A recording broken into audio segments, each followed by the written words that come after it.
맹수녀의 북카페를 찾아오신 여러분을 기쁜 마음으로 환영합니다. 저는 전교가름의 수녀회 맹베로니카 수녀입니다. 저는 하느님께로부터 받은 제 목소리의 선물로 여러분에게 영적 성장을 위한 독서와 몇 개의 콘텐츠를 이 카페에서 실행하려 합니다. 첫 번째 독서로 엘리자베스 키블러-로스와 데이비드 캐슬러가 쓴 인생 수업을 읽어드리겠습니다.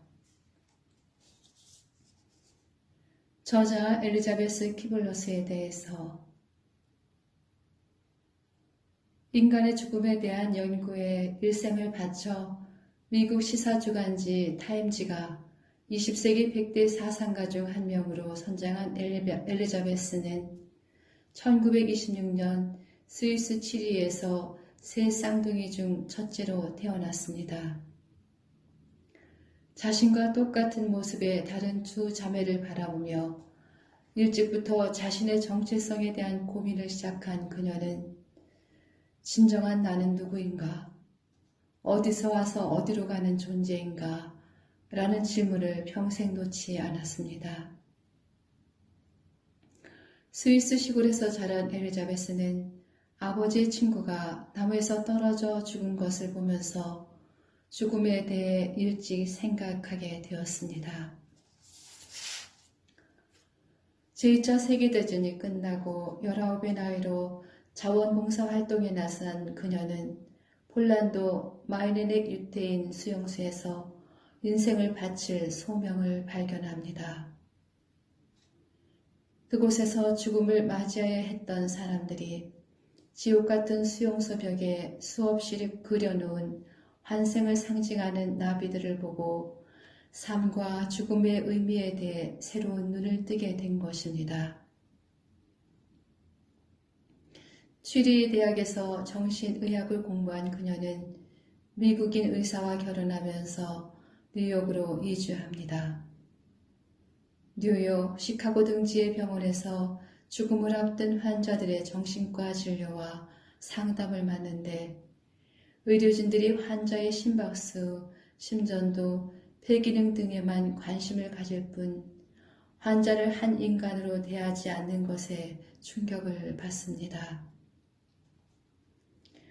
그녀는 앞장서서 의사와 간호사, 의대생들이 죽음을 앞둔 환자들의 마음속 이야기를 들어주는 세미나를 열고 세계 최초로 호스피스 운동을 의료계에 불러일으킵니다.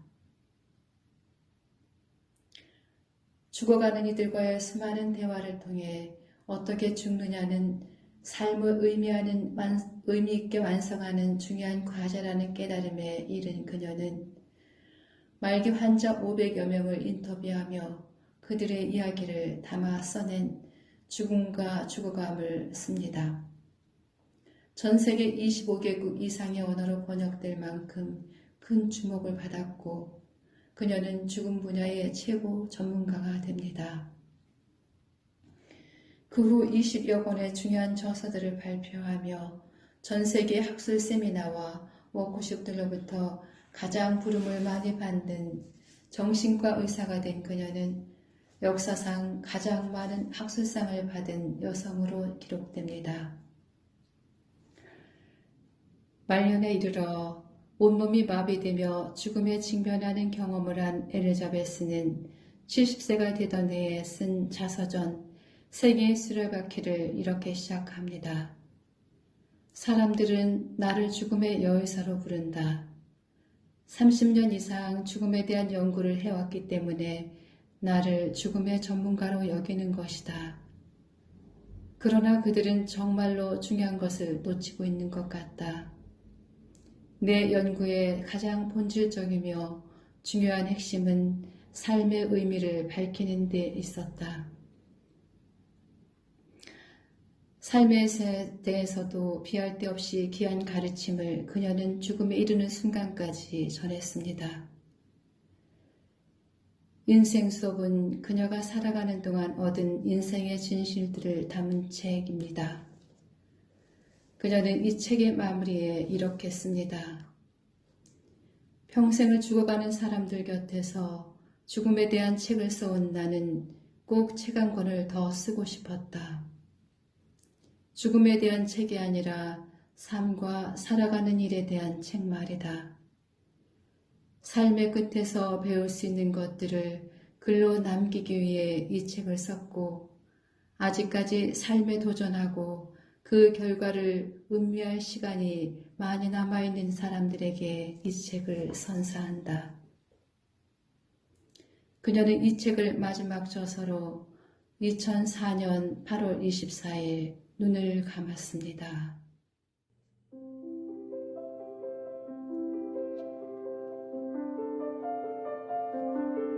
자기 자신으로 존재하기.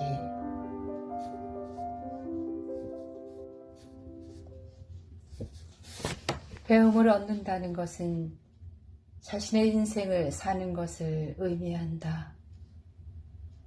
갑자기 더 행복해지거나 강해지는 것이 아니라 세상을 더 이해하고 자기 자신과 더 평화로워지는 것을 의미한다. 아무도 당신이 배워야 할 것이 무엇인지 알려줄 수 있는 사람은 없다. 그것을 발견하는 것은 당신만의 여행이다.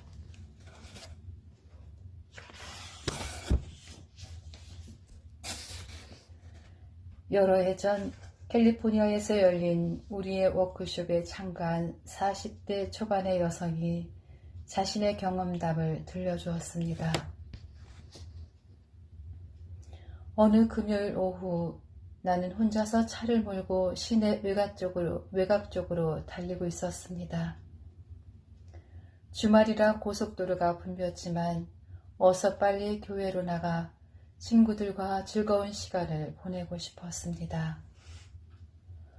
고속도로 중간쯤 갔을 때 앞서 달리던 차들이 갑자기 멈춰섰습니다. 나도 차를 정지한 뒤 맥밀러를 쳐다보았습니다. 그런데 내 뒤를 따라오던 차 한 대가 전혀 정지할 기미를 보이지 않고 그대로 달려오는 것이었습니다. 차는 전속력으로 돌진해 왔습니다. 그 차의 운전자가 순간적으로 한눈을 팔았으며 곧 내 차를 강하게 들이받으리라는 걸 알 수 있었습니다. 그 차의 속도 그리고 내 차와 앞차의 간격을 볼 때 나는 아주 위험한 상황에 놓여 있었습니다. 순간 나는 운전대를 움켜쥐고 있는 내 손을 내려다보게 되었습니다. 의식적으로 그렇게 꽉 잡았던 건 아닙니다. 나도 모르게 그런 것이었고 그것이 내가 그때까지 살아온 방식이었습니다. 계속 이런 식으로 살고 싶지는 않았고 이런 식으로 죽고 싶지도 않았습니다. 나는 눈을 감고 숨을 크게 들이쉬고는 양손을 옆으로 내려놓았습니다. 운전대를 놔버린 것입니다. 삶에 그리고 죽음에 순순히 나 자신을 맡겼습니다. 뒤이어 엄청난 충격이 느껴졌습니다.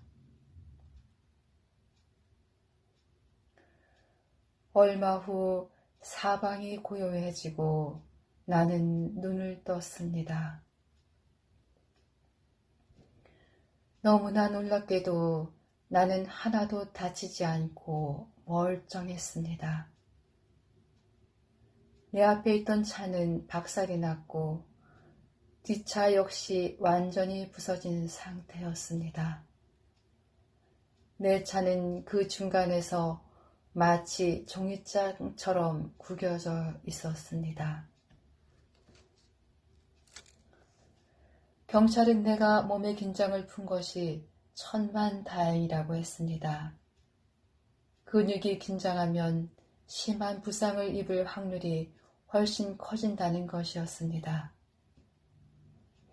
나는 큰 선물을 받은 기분으로 그곳을 떠났습니다.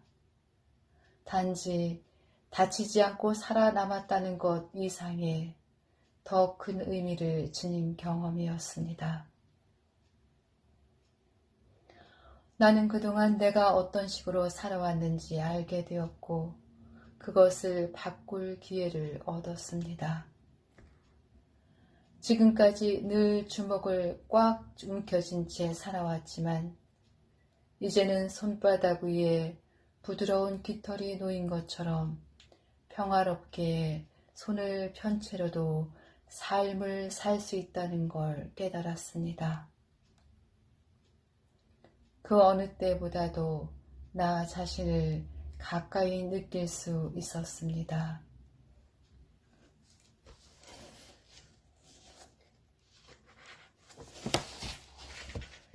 죽음에 문턱 가까이 가본 경험이 있는 사람들 대부분이 그렇듯이 이 여성 역시 한 가지 배움을 얻었습니다. 그것은 죽음이 아니라 삶에 대한 배움, 곧 어떻게 살 것인가에 대한 배움입니다.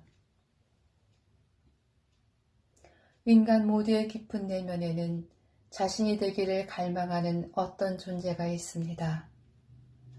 그 존재에 가까이 다가갈 때 우리는 그것을 느낄 수 있습니다. 그 반대의 경우도 마찬가지입니다. 무엇인가 잘못되어 진정한 나에서 멀어져 갈 때도 그것을 느낄 수가 있습니다.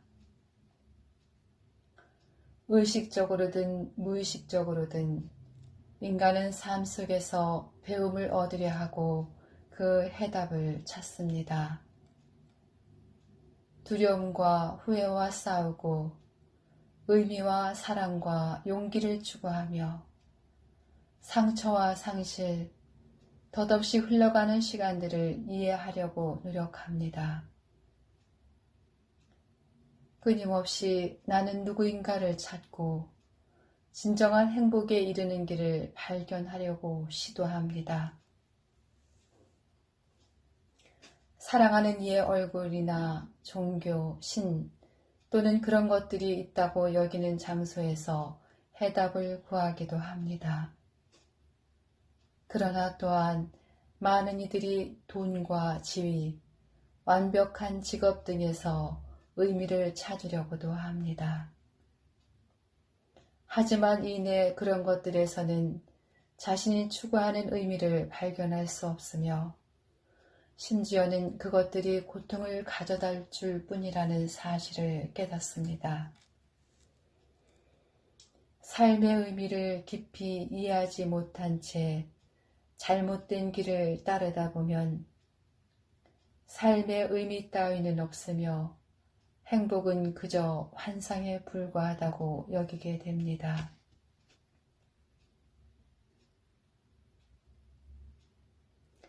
지식이나 진리의 추구 또는 창조적인 일 속에서 의미를 찾는 이들도 있습니다. 어떤 이는 불행이나 죽음 앞에서 그것을 발견하기도 합니다. 어느 날 갑자기 의사로부터 암 판정을 받거나 시한부 인생을 선고받을 수도 있고 사랑하는 사람이 죽음과 싸우거나 지진과 해일 같은 재난을 당하는 것을 지켜봐야 할 때도 있습니다. 그들은 삶의 종착점에 서 있습니다. 동시에 새로운 인생의 문 앞에 서 있기도 합니다.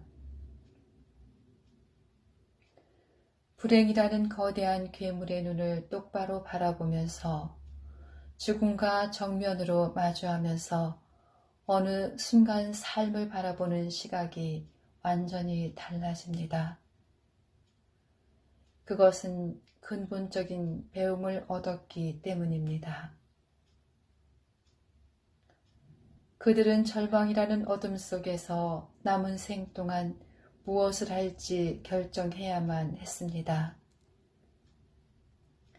이 배움이 모두 즐거운 것은 아니지만 그것이 삶을 더 의미 있게 해준다는 것을 누구나 깨닫습니다.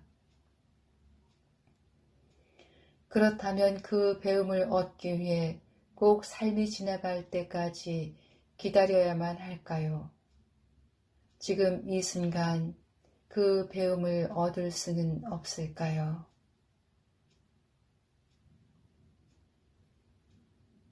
삶이 우리에게 요구하는 이 배움들은 무엇일까요?